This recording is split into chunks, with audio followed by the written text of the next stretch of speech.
10 million Kenyans are at risk of starvation unless humanitarian aid is delivered and delivered fast.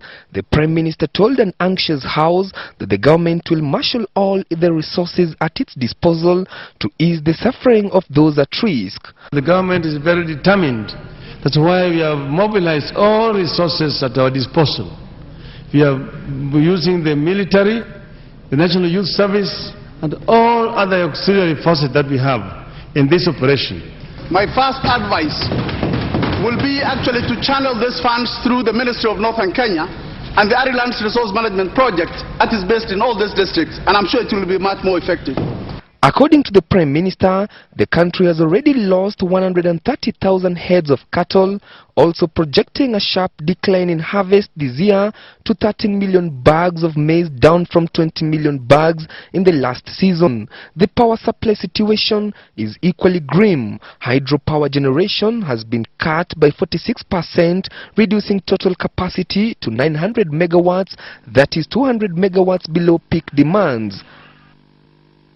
But from the Prime Minister's statement, most of the MPs still had queries and questioned how the funding will be attained, and especially how the implementation of the set-down operations will take place.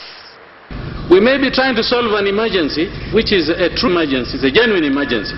But in the process, we might be creating a bigger emergency that has overall economic growth implications. We are afraid, since they'll be implemented through the government ministries and machineries, the Speaker, sir, it will come just too late, and our animals will die and our people will continue to suffer. A funding gap of 5.1 billion shillings.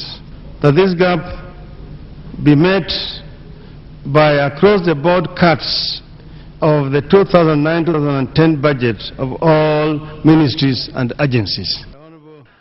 Raila assured Parliament that the government is already moving emergency food to depots in the worst-hit areas. Apparently unsatisfied, the MPs took the Prime Minister to task over the implementation of the emergency plan.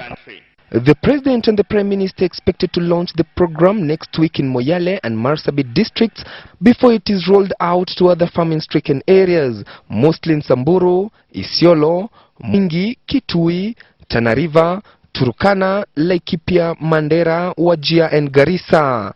Chris Dairo, Citizen TV, Nairobi.